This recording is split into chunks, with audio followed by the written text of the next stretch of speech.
per aver abbracciato la filosofia del servizio pubblico nel difficile periodo della pandemia da Covid-19,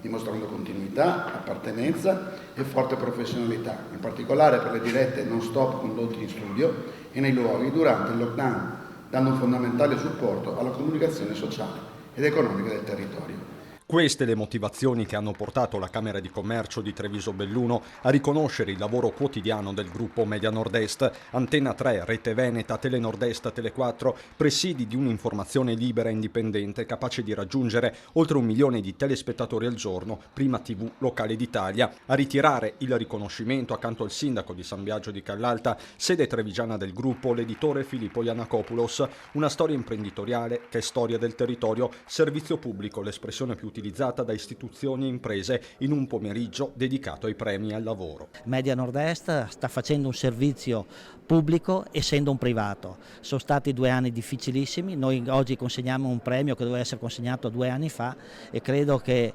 l'editore Iannakopoulos si merita questo premio perché professionalità e competenze si sono viste nelle sue reti. Media Nord-Est ha dimostrato in questi anni di essere una TV che è cresciuta molto sul territorio, che ha dato un servizio importante non soltanto alle istituzioni ma ovviamente alla gente comune, un'informazione locale e non solo, che diventa sempre più fondamentale fuori dal coro. Una storia, quella di Media Nord-Est, che si rinnova ogni giorno attraverso la cronaca, un vero e proprio patto con i telespettatori, a dirlo anche un veneto d'eccezione. Date un servizio all'ascoltatore sicuramente più vicino a quelle che sono le esigenze di chi vive in Veneto, di come piuttosto potrebbe farlo un servizio nazionale che sì, anche se si appoggia a giornalisti locali, non può avere questo sentore. Voi avete il polso del territorio perché ci vivete